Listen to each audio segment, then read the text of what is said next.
کریں کہ کتنے سال کی نمازیں نکل گئی ہوں گی۔ یقینی سی بات ہے کہ کوئی معین تعداد تو آپ نہیں بتا سکتے ہیں، ایکوریٹ تعداد نہیں پتہ چل سکتی ہے، تو اپنے دل سے سوال کریں کتنے ہوں گے۔ دل جتنے سالوں کی نماز کی قضا پر راضی ہو جائے، سمجھ لیں اتنے سالوں کی نمازیں آپ کو ادا کرنی ہیں۔ مثلا آپ نے دل سے پوچھا 2 سال کی ہوں گی، 3 سال کی، 4 سال کی، 5 سال کی، 5 سال میں دل کہتا ہے ہاں اس سے زیادہ نہیں ہوں گی، بس ٹھیک ہے، پھر 5 سال کی آپ کو ادا کرنی ہے۔ بہن فرماتی ہیں کہ یہ ان کی بہت ساری نمازیں قضا تھیں، ابھی ماشاءاللہ پڑھ رہی ہیں اور نوافل بھی پڑھتی ہیں، چاش، اشراق، تہجد وغیرہ، تو کیا کریں؟ دیکھیں ہمارا مشورہ یہ ہے محترم بہن کہ آپ یہ نوافل ابھی نہ پڑھیں، ان نوافل کی جگہ آپ اپنے سابقہ زندگی کی قضا نمازیں پڑھیں، اور اس کے حساب کرنے کا طریقہ یہ ہے کہ جب آپ بالغ ہوئی تھیں وہ سال لکھ لیں، ابھی جو آپ کا عمر ہے وہ سال لکھ لیں۔ اس پورے سالوں کے درمیان میں آپ غور و تفکر کریں کہ ہر مہینے کتنے دن آپ ناپاک رہتی ہیں، ایام مخصوصہ ہوتے ہیں، وہ کاؤنٹ کر کے ان دنوں کو مائنس کر دیں۔ اب جو باقی بچے ہیں ان میں غور و تفکر کر لیں، غالب گمان کریں، اندازہ کریں کتنے اس میں عرصے کی نمازیں رہ گئے ہوں گی۔ مثلا یہ آپ نے حساب کیا تو پتہ چلا کہ 10 سال بیچ کے بنتے ہیں۔ اب ان 10 سال میں سوچئے کتنی نمازیں چھوڑی ہوں گی، 2 سال کی، 3 سال کی، 4 سال کی، 5 سال کی، 6 سال کی۔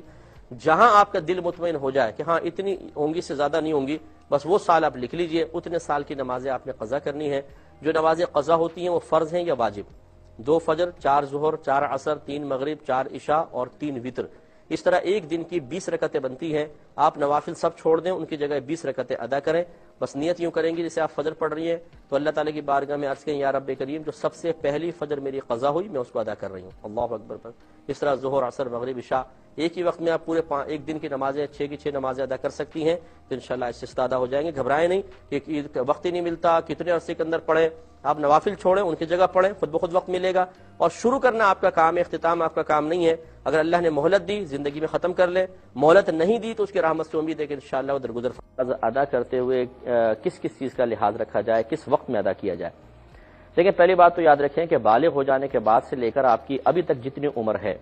اس میں آپ غور و تفکر کریں، اور یاد رکھیں کہ سنن نوافل کی قضا نہیں ہوتی، صرف فرض اور واجب کی ہوتی ہے، لہذا ایک دن میں 20 رکعتیں قضا کرنی ہوتی ہیں، 17 فرائض ہوتے ہیں اور 3 وتر واجب، کل 20 رکعتیں ہوتی ہیں۔ کال لیتا ہوں پھر انشاءاللہ جب آپ کنٹینیو رکھیں گے۔ ہوتی ہیں 2 فجر کے فرض، پھر 4 ظہر، 4 عصر، 3 مغرب، 4 عشاء، یہ 17 ہو گئے، اور 3 وتر 20 رکعتیں۔ طلوع آفتاب، غروب آفتاب اور زوال کے وقت، یہ 3 اوقات میں ہر قسم کی نماز پڑھنا منع ہے، آپ نہیں پڑھ سکتے ہیں۔ باقی تمام اوقات میں قضا نماز ادا کی جا سکتی ہے۔ آپ فجر کے بعد بھی پڑھ سکتے ہیں، عصر کے بعد بھی پڑھ سکتے ہیں۔ یہ لوگوں کا غلط خیال ہے جی فجر کے بعد قضا نماز نہیں ہو سکتی ہے، عصر کے بعد نہیں ہو سکتی ہے۔ فجر کے بعد، عصر کے بعد نفل سجدہ منع ہے۔ قضا نماز تو ہوتی ہی فرض واجب کی ہے، تو نفل تو سجدہ تو آپ کر ہی نہیں رہے، تو یہ کر سکتے ہیں، لیکن فجر کے بعد یا عصر کے بعد ادا کرنا چاہیں تو پبلک کے سامنے نہ کریں، کیونکہ لوگ سمجھ جائیں گے کہ اس وقت نفل سجدہ تو منع ہے، تو یہ قضا نماز ادا کر رہے ہیں۔ تو چونکہ نماز کا قضا کرنا گناہ ہے اور گناہ کا لوگوں کے سامنے اظہار کرنا بھی گناہ ہے، لہذا اس صورت میں ہو سکتا ہے ہم گناہگار ہو جائیں، لہذا اس فجر کے بعد، عصر کے بعد گھر میں اکیلے آپ نماز پڑھیں، باقی اوقات کے اندر آپ سامنے نماز پڑھ سکتے ہیں، کیونکہ اس میں کسی کو شبہ نہیں ہو سکتا کہ یا یقین نہیں ہو سکتا کہ واقعی قضا نماز پڑھ رہے ہیں، نوافل بھی ادا کر سکتے ہیں۔ اس طریقے سے آپ نماز کو ادا کریں۔ آپ ایسا کر سکتے ہیں فجر کے ساتھ فجر، ظہر کے ساتھ ظہر، عصر کے ساتھ عصر، مغرب عشاء کے ساتھ عشاء، اس طرح بھی پڑھ سکتے ہیں، اور یوں بھی کر سکتے ہیں کہ ایک ہی وقت میں پوری کی پوری 20 رکعت نماز پڑھ لیں۔ ہر دفعہ نیت کرتے ہوئے آپ یوں ہی کہیں، مثلا فجر کی نیت کرنی ہے کہ جو سب سے پہلی فجر کی نماز میری قضا ہوئی اس کو ادا کر رہا ہوں، اس طرح ظہر، عصر، مغرب عشاء پہلی کہتے جائیں، آگے مثلا آپ کی 5 نمازیں رہتی تھی، آپ نے کہا پہلی فجر جو میں قضا کر رہا ہوں یہ ادا ہو جائے گی، اس کے بعد یہ پہلی بن جائے گی، پھر یہ پہلی جو میں پہلی قضا ہوئی اس کو ادا کر رہا ہوں، اس طرح ہر دفعہ پہلی کہتے رہیں تو انشاءاللہ نماز آپ کی نیت آپ کی درست ہو جائے گی۔ سن لیجئے، ایک تو یہ بہن نے فرمایا کہ یہ نیند کی دوا استعمال کرتی ہیں، ڈاکٹر نے کہا ہوگا تو فجر کی نماز عموماً نکل جاتی ہے۔ پہلی بات تو یہ کہ آپ دیکھیں کوشش یہی کریں کہ حتی الامکان فجر میں اٹھے، اور نیند اگر قربان ہو جائے تو کوئی بات نہیں، بعد میں سو لیا کریں، کیونکہ میدان محشر میں شاید آپ کا رات کو پرسکون نیند سونا آپ کے لیے نافع نہیں ہوگا، فجر کی نماز وقت پر ادا کرنا ضرور آپ کے لیے باعث بلندی درجات ہوگا۔ لیکن بہرحال اگر آپ کے ساتھ کوئی عذر ہے کہ اگر آپ مسلسل جاگتی ہیں تو طبیعت مزید بگڑ جاتی ہے اور خراب ہوتی ہے، تو دوا کا استعمال تو ناجائز نہیں ہے، لیکن اس صورت میں نماز فجر قضا کرنا بھی ہم یہ نہیں کہیں گے کہ جائز ہو گیا، اس میں آپ اللہ تعالیٰ کی بارگاہ میں ضرور استغفار کریں، توبہ کریں اور اللہ تعالیٰ کو راضی رکھنے کی کوشش کریں۔ بہرحال اب جب آپ 11 بجے کھڑی ہوتی ہیں تو اب نماز کی نیت میں وقت کا ذکر کرنا کوئی ضروری نہیں ہوتا، یہ آپ جیسے آج کی فجر قضا کی نیت کریں گے تو یوں کہیں گی، اے اللہ تعالیٰ میں نیت کرتی ہوں 2 رکعت نماز فجر کی جو آج مجھ سے قضا ہوئی واسطے اللہ تعالیٰ کی منہ قبل شریف کی طرف، بس اسی طرح پھر جب یہ ختم کر کے آپ قضائے عمر ادا کریں گے تو پھر آپ یہ کہیں کہ جو سب سے پہلی فجر میری قضا ہوئی میں اسے اس وقت ادا کر رہی ہوں، اور وقت کا ذکر نہ بھی کرے تو یہ کہہ لے کہ میں ادا کر رہی ہوں وہ پہلی فجر جو میری قضا ہوئی تھی، واسطے اللہ تعالیٰ کے منہ میرے قبل شریف کی طرف نماز ہو جائے گی۔ تو گویا کہ جب نماز قضا کر رہے ہوتے ہیں اس وقت موجودہ وقت کا تذکرہ کرنا کوئی ضروری نہیں ہوتا۔ دیتا ہوں کہ قضا نماز ادا کرنا ویسے تو ویسی ادا کرنی چاہیے جیسے عام آپ نماز پڑھ رہے ہیں، لیکن فقہا نے ضرور یہ لکھا ہے کہ بعض اوقات کثیر قضا نمازیں باقی ہوتی ہیں اور نفس ان کی کثرت کی وجہ سے ادائیگی میں سستی کا مظاہرہ کرتا ہے۔ ایسی صورت میں اگر ان نمازوں کی ادائیگی کے سلسلے میں تخفیف سے فائدہ اٹھا لیا جائے تو نفس باخوشی راضی ہو جائے گا، اور بہت بہتر ہے کہ وہ نماز میں تخفیف کر کے نفس کو راضی کرتے ہوئے تاکہ یہ مسلسل ساتھ دے اور جلدی جلدی نمازیں ادا ہو جائیں، اس چیز کو اختیار کرنے میں حرج نہیں ہے۔ تو تخفیف یہ ہے، نمبر ایک، جب آپ قضا نماز شروع کریں تو ثنا اعوذ باللہ بسم اللہ چھوڑ دیں، براہ راست الحمدللہ سے شروع کریں، علم شریف پڑھیں، سورت پڑھیں۔ اب آپ رکوع میں گئے تو رکوع میں 3 تسبیحات کے بجائے صرف ایک بار تسبیح پڑھ لیں، لیکن اس میں ضرور ہے کہ جب آپ رکوع میں آرام سے پہنچ جائیں اب تسبیح پڑھیں اور ختم کر کے پھر کھڑے ہوں، ایسا نہیں کہ اوپر سے پڑھتے ہوئے گئے اور بس یہ رکوع میں گئے اٹھ گئے، اس سے پھر فرض پورا نہیں ہوگا۔ اسی طرح سجدے کے اندر دونوں میں ایک ایک بار تسبیحات پڑھ لیں۔ دوسرے اس میں ایک مزید تخفیف یہ ہے کہ آپ جیسے آپ نے خود کہا کہ تیسری اور چوتھی میں الحمد کے بجائے 3 بار سبحان اللہ کہہ لیں، اس پہ کلام کرتا ہوں لیکن انشاءاللہ۔ اور کوئی کویسچن؟ میں عرض کرتا ہوں، یہ ایک بہن کو بتا رہے تھے کہ قضا نماز میں تخفیف تخفیفات کیا کیا حاصل ہو سکتی ہیں۔ پہلا بتایا کہ آپ ثنا، تعوذ اور تسمیہ چھوڑ دیجئے، رکوع اور سجود میں ایک ایک بار تسبیح پڑھیں 3 کے بجائے، اور فرض کی تیسری اور چوتھی رکعت میں الحمد شریف کے بجائے صرف 3 بار سبحان اللہ سبحان اللہ سبحان اللہ کہہ کر آپ رکوع کر سکتی ہیں۔ نیز آخر میں اتحیات کے بعد پورا درود ابراہیمی یا دعا نہ پڑھنا چاہیں تو اس کو چھوڑ دیں اور صرف اللہم صلی علی محمد کہہ لیں، یعنی اتحیات پوری پڑھیں، اس کے بعد اللہم صلی علی محمد کہہ کر آپ سلام پھیر سکتی ہیں۔ وطر کے اندر 3 رکعتیں پڑھیں گے، جس نے آپ کو بتایا کہ 1 رکعت وطر پڑھ سکتے ہیں اس نے غلط کہا، لیکن یہ ضرور ہے کہ تیسری رکعت میں دعائے قنوت کے بجائے آپ 3 بار صرف یوں کہہ لیں رب اغفر لی رب اغفر لی رب اغفر لی، یا اللہم اغفر لی اللہم اغفر لی اللہم اغفر لی، اتنا کہہ کے آپ رکوع کر سکتی ہیں۔ تو اس سے بہرحال نماز کافی مختصر سی ہو جاتی ہے اور نفس آسانی کے ساتھ نماز کی ادائیگی کی طرف مائل ہو سکتا ہے۔ یہ ایک تخفیف والا طریقہ ہے، لیکن افضل اور اولا وہی طریقہ ہے کہ آپ پوری نماز پڑھیں۔ لیکن اگر پوری نماز پڑھنے کے سلسلے میں نفس اتنا غالب آ رہا ہے، سستی کر رہا ہے کہ پڑھی نہیں جا رہی، تو اس سے کہیں زیادہ چھوڑنے سے کہیں زیادہ بہتر یہ ہے کہ آپ تخفیف والے طریقے کے ساتھ نماز کو ادا فرما لیں۔ اسے آج بھی سماعت فرما لیں۔ صحیح بخاری مسلم میں حضرت ابو ہریرہ رضی اللہ تعالی عنہ سے مروی ہے کہ رسول اللہ صلی اللہ علیہ وسلم نے ارشاد فرمایا کہ عورت اور اس کی پھپھی کو نکاح میں جمع نہ کیا جائے، اور نہ عورت اور اس کی خالہ کو۔ تو عورت اور اس کی پھپھی یعنی والد کی بہن پھپھی کہلاتی ہے، تو یہ اجازت نہیں ہے کہ ایک ہی وقت میں ایک شخص ایک عورت سے نکاح کرے اور اس کی پھپھی سے بھی نکاح کر لے، یہ غلط ہوگا۔ ان 2 کو جمع کرنا منع ہے۔ اسی طرح خالہ کو اور اس کی بھانجی، ان دونوں سے ایک ساتھ نکاح کر لیں، یہ شرعاً جائز نہیں ہے۔ تو پھپھی بھتیجی بنے گی اور خالہ بھانجی، ان کو ایک ساتھ نکاح میں جمع کرنا منع ہوتا ہے۔ تو الحمدللہ اس میں سب احتیاط کرتے ہیں، لیکن ایک روایت میں یہ بھی ہے کہ 2 بہنوں کو نکاح میں جمع نہ کیا جائے۔ تو یہ ہو سکتا ہے، یعنی ایک ساتھ جمع نہ کیا جائے، یہ حکم ہے۔ یہ ہو سکتا ہے کہ ایک بہن سے نکاح ہوا، پھر اس کو طلاق دے دی، پھر اس کی بہن سے نکاح کیا، یا وہ بہن مر گئی اور سالی سے نکاح کر لیا، یہ تو شرعی طور پہ بالکل جائز ہے۔ لیکن ایک ساتھ 2 بیویوں کو 2 بہنوں کو نکاح میں جمع کرنا، دونوں کو بیوی بنا کر رکھنا، یاد رکھیں یہ غلط ہے۔ اس میں اگر پہلی سے نکاح کیا اور اس کے بعد دوسری سے کیا تو پہلا نکاح صحیح، دوسرا باطل ہوگا، یعنی ہوگا ہی نہیں، چاہے ایجاب و قبول کر لیں، وہ بیوی بنے گی نہیں۔ اور اگر دونوں سے ایک ساتھ ہوا ہے، جیسے قاضی صاحب کہیں کہ بھئی آپ فلانہ بنت فلاں اور فلانہ بنت فلاں، ان دونوں کو اپنی بیوی کی حیثیت سے قبول کرتے ہیں، اور اس نے کہا جی قبول کیا، تو دونوں سے نکاح نہیں ہوگا، کیونکہ اب ایک ساتھ نکاح ہو رہا ہے، ایک ساتھ نکاح میں جمع ہو رہی ہیں۔ تو ایسے بھی میرے پاس کیسز آئے ہیں اسی کراچی کے اندر کہ 2 سگی بہنوں سے نکاح کر کے دونوں کو رکھا ہوا ہے اور پتہ ہی نہیں ہے۔ تو یہ اور کتنے ایسے ہوں گے شاید جو میری یہ بات سن کر جاہل قسم کے لوگ ہوتے ہیں جو کہتے ہیں اچھا یہ تو ہمیں معلوم ہی نہیں تھا۔ تو یہ غلط چیز ہوتی ہے، اس پہ ذرا توجہ کرنی چاہیے۔ اسی طرح نبی کریم صلی اللہ علیہ وسلم نے ایک دوسری روایت میں ہے کہ پھوپھی کے نکاح میں ہوتے اس کی بھتیجی سے نکاح کیا جائے، منع فرمایا ہے، اور بھتیجی کے ہوتے اس کی پھوپھی سے، یا خالہ کے ہوتے اس کی بھانجی سے، یا بھانجی کے ہوتے اس کی خالہ سے نکاح کرنے کو منع کیا۔ حدیث وہی ہے تقریباً۔ اگلی حدیث دیکھیں، امام بخاری نے سید عائشہ صدیقہ رضی اللہ تعالی عنہا سے روایت کی ہے کہ رسول اللہ صلی اللہ علیہ وسلم نے ارشاد فرمایا کہ جو عورتیں ولادت سے حرام ہیں وہ رضاعت سے بھی حرام ہیں۔ ولادت کا مطلب نسب کی وجہ سے۔ یہ نسب کی وجہ سے کون کون سی ہوتی ہیں؟ جیسے ماں ہے، دادی ہے، نانی ہے، اسی طریقے سے خالہ ہے، پھر بیٹی ہے، پوتی ہے، نواسی ہے، ان سے نکاح کبھی بھی نہیں ہو سکتا ہے۔ اچھا، سگی بہن جیسے ہے، تو یہ نسب کی وجہ سے ہوتی ہیں، یعنی خاندانی تعلق کی وجہ سے۔ سرکار نے ارشاد فرمایا جیسے یہ خاندانی تعلق کی وجہ سے عورتیں حرام ہیں، اسی طرح رضاعت کی وجہ سے بھی حرام ہوں گی۔ رضاعت کا مطلب ہوتا ہے کہ دودھ پلانے کی وجہ سے، دودھ پلانا رضاعت کہلاتا ہے، اور اس کی وجہ سے جو رشتے بنتے ہیں ان کو کہتے ہیں رضاعی رشتے۔ اردو میں رضائی کہہ دیتے ہیں، رضائی بھائی بہن، تو رضاعی رشتے بنتے ہیں۔ وہ اس کا اصول یہ ہے اس میں کہ اگر کوئی عورت کسی بچے کو 2.5 سال کی، اس کی زندگی کے ابتدائی عمر کے 2.5 سال کی مدت کے اندر ایک مرتبہ بھی دودھ پلا دے، اور فقہ حنفی کی روشنی میں چاہے ایک قطرہ بھی اس بچے کے حلق سے یا کسی ذریعے سے معدے تک پہنچ گیا، تو بس ان میں رضاعی رشتہ قائم ہو جائے گا۔ رضاعی رشتہ قائم ہونے کا مطلب یہ ہے کہ یہ بچہ نہ اس عورت سے نکاح کر سکتا ہے، گویا کہ اس کی ماں بن گئی، نہ اس عورت کی بیٹی سے نکاح کر سکتا ہے کیونکہ وہ اس کی بہن بن گئی، نہ اس عورت کی بہن سے نکاح کر سکتا ہے کہ وہ اس کی خالہ بن گئی۔ تو یہ جیسے نسب کے ساتھ رشتے منع ہوتے ہیں، ایسے ہی رضاعت سے بھی رشتے منع ہو جاتے ہیں۔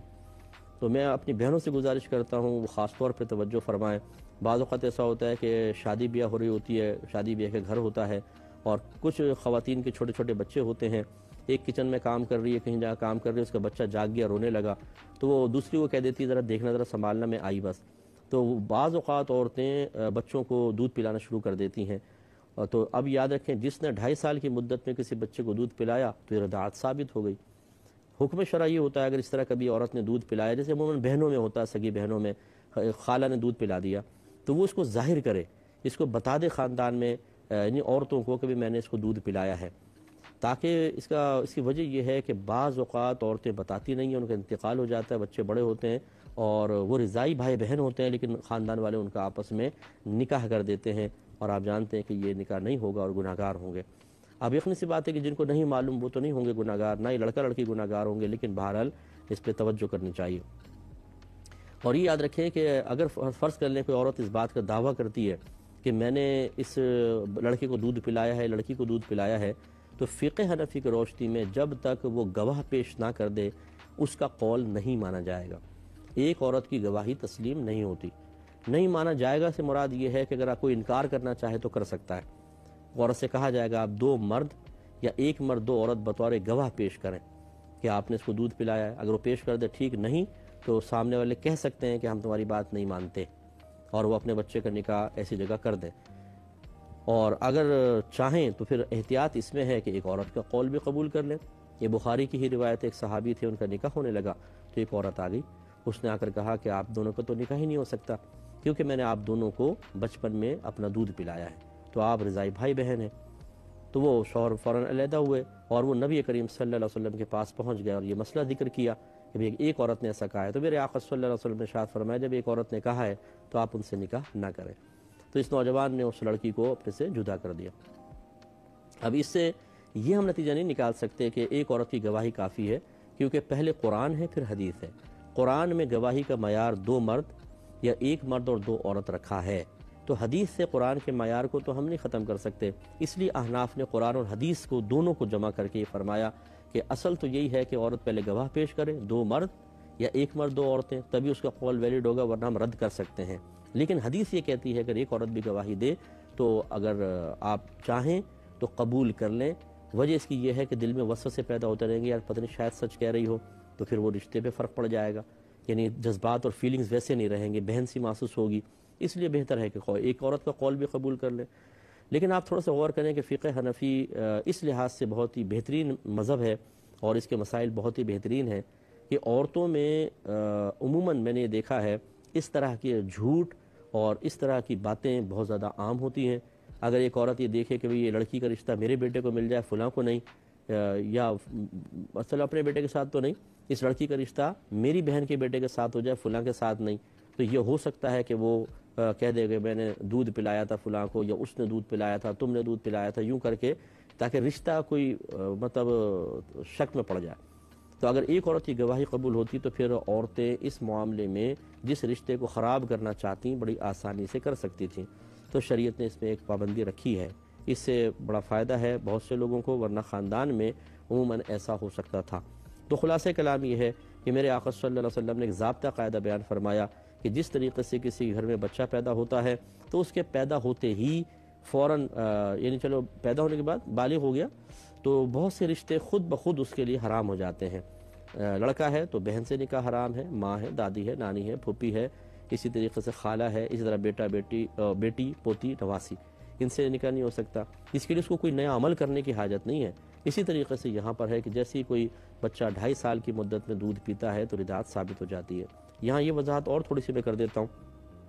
کہ دودھ پلانے کی مدت 2 سال ہے۔ 2 سال ابتدائی جو عمر کے 2 سال ہیں اس میں ماں اپنے بچے کو دودھ پلا سکتی ہے۔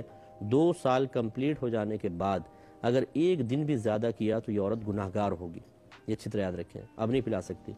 لیکن رضاعت جو ہے وہ 2.5 سال کی مدت کے اندر اندر ثابت ہو جائے گی، کیونکہ یہ قرآن میں اللہ نے فرمایا وَحَمْلُهُ وَفِصَالُهُ 30 شهرًا کہ اس بچے کا حمل اور اس کا دودھ چھڑانا 30 ماہ ہے، 30 ماہ بنتے ہیں 2.5 سال۔ تو اس لیے امام اعظم رضی اللہ تعالیٰ نے فرماتے ہیں کہ 2.5 سال تک بچے کو دودھ پلایا جائے، جبکہ صاحبین و حولین کاملین آیت کے اندر آیا کہ 2 کامل سال تک ماں دودھ پلا سکتی ہے، تو وہ اس سے کہتے ہیں کہ 2 سال تک دودھ پلائیں۔ اب چونکہ 2 اقوال آ گئے اس لیے ایک تو فتویٰ اس پر دیا گیا کہ 2 سال تک دودھ پلائیں گے، اس سے زیادہ نہیں، لیکن چونکہ امام اعظم نے 2.5 سال تک دودھ پلانے کی اجازت مرحمت فرمائی تو ان کے قول کو بھی بالکلیہ چھوڑنا لازم نہ آئے، تو رضاعت کے معاملے میں امام اعظم کے قول کو احتیاطاً اختیار کیا گیا کہ اگر 2.5 سال کی مدت میں ماں اپنے بچے کو دودھ پلاتی ہے تو رضاعت ثابت ہو جائے گی۔ ابھی چونکہ بعض لوگ کہتے ہیں مجھ سے آپ دلیل بیان کریں، دلیلیں بعض اوقات اتنی مشکل ہوتی ہیں کہ عام آدمی اس کو سیکھنے لگے تو ذہنی ٹیڑھا میڑھا ہو جاتا ہے، پریشان ہو جاتے ہیں۔ تو یہ علماء کا کام ہوتا ہے کہ وہ دلائل پہ نگاہ رکھ کر ان سے مسائل نکال کر عام فہم انداز میں لوگوں کے سامنے بیان کریں۔ تو اگر شخصیت کوئی قابل اعتماد ہے تو پھر آپ کو یہ کہنے کی ضرورت نہیں ہے کہ یہ کس دلیل سے، بلکہ ان کا قول ہی آپ کے لیے دلیل ہونا چاہیے، کیونکہ دلیل کو سمجھنا بھی ہر ایک کے بس کی بات نہیں ہے۔ تو خلاصہ آپ ذہن میں رکھیں تو انشاءاللہ عز و جل آسانی رہے گی۔ اب لگے ہاتھوں بہت سے قرآن پاک کی ایک آیت ہے، ویسے تو اطاعت رسول پہ کلام چل رہا تھا لیکن میں اس آیت کا مفہوم آپ کی خدمت میں عرض کر کے یہ بھی ذکر کر دیتا ہوں کہ کون کون سی عورتیں مرد کے اوپر قرآن و حدیث میں حرام کی گئی ہیں۔ تو اللہ تعالیٰ نے ارشاد فرمایا کہ ان عورتوں سے نکاح نہ کرو جن سے تمہارے والد نے نکاح کیا ہے، یعنی جو والد کی منکوحہ ہوتی ہیں ان سے نکاح کرنا جائز نہیں، تو سگی ماں سے بھی جائز نہیں، اور اگر والد صاحب نے کوئی ستیلی عورت سے مطلب ایک اور عورت سے نکاح کیا جو ستیلی ماں بن رہی ہے تو باپ کی منکوحہ سے نکاح کرنا منع ہوتا ہے۔ فرمایا مگر جو گزر چکا، زمانے جاہلیت میں لوگ اس طرح کرتے تھے تو اللہ تعالیٰ نے فرمایا کہ جو ہو گیا تو ہو گیا، لیکن اب یہ شریعت کا حکم ہے کہ کوئی بھی اپنے والد کی منکوحہ کے ساتھ جس سے والد نے نکاح کیا ہے نکاح نہیں کر سکتا۔ فرمایا بے شک یہ بے حیائی اور غضب کا کام ہے اور بہت بری راہ ہے۔ پھر فرمایا تم پر حرام ہیں تمہاری مائیں، تمہاری بیٹیاں اور بہنیں اور پھوپھیاں اور خالائیں اور بھتیجیاں اور بھانجیاں اور تمہاری مائیں جنہوں نے تمہیں دودھ پلایا، اور دودھ کی بہنیں یعنی رضائی والدہ رضائی بہنیں، اور تمہاری عورتوں کی مائیں یعنی ساس، اور ان کی بیٹیاں جو تمہاری گود میں ہیں، ان عورتوں کی کہ جن سے تم جسمانی تعلق قائم کر چکے ہو۔ یعنی اس کا مطلب یہ ہے کہ کسی عورت سے نکاح کیا جو پہلے سے مطلقہ ہے یا بیوہ ہے اور اس کی کوئی بیٹی ہو مثال کے طور پر پہلے شوہر سے، اب اس سے نکاح کر لیا، تو اس میں اب 2 چیزیں ہوتی ہیں، صرف نکاح ہوا ایجاب و قبول اور اس نے عورت کو طلاق دے دی تو اس کی بیٹی سے بعد میں نکاح کر سکتا ہے، لیکن قرآن یہ کہہ رہا ہے کہ اگر اس عورت سے جسمانی تعلق ایک دفعہ قائم کر لیا گیا تو پھر اس کی بیٹی سے کبھی نکاح نہیں ہو سکتا، چاہے اس عورت کو طلاق دے دے، پھر وہ بیٹی ہمیشہ کے لیے حرام ہو جاتی ہے۔ اور ارشاد فرمایا اور اگر تم نے ان عورتوں سے جسمانی تعلق قائم نہ کیا ہو تو ان کی بیٹیوں سے نکاح کرنے میں گناہ نہیں ہے، اور تمہارے نسلی بیٹوں کی بیویاں یعنی بہویں، ان سے بہو سے بھی نکاح کرنا منع ہے، اور دو بہنوں کو اکٹھا کرنا یعنی ایک نکاح میں، میں نے بھی پروگرام میں عرض کیا تھا کہ دو بہنوں کا ایک ساتھ نکاح میں جمع کرنا منع ہے، مگر جو ہو چکا بے شک اللہ تعالیٰ بخشنے والا مہربان ہے۔ اور مزید فرمایا اور حرام ہے وہ عورتیں جو نکاح والیاں ہیں، یعنی کسی اور شخص کے نکاح میں ہیں، یعنی دوسرے کی بیوی، اس سے نکاح نہیں ہو سکتا جب تک کہ وہ اپنے شوہر کے نکاح میں ہے۔ تو خلاصہ کلام یہ ہے کہ یہ چند دیکھیں بیان فرمائیں، دوبارہ اس پہ تھوڑا سا کلام کرتا ہوں۔ تمہاری مائیں، ماؤں کے اندر، اور پہلے جو فرمایا کہ تمہارے والد کی منکوحہ باپ دادا کی جو نکاح میں عورتیں تھیں، تو ماں چاہے سگی ہو چاہے ستیلی، اس سے نکاح کرنا حرام ہوتا ہے۔ چلیں اس پہ انشاءاللہ اب چونکہ ٹائم کم ہے میں نیکسٹ پروگرام میں کلام کروں گا۔ وآخر دعوانا ان الحمدللہ رب العالمین۔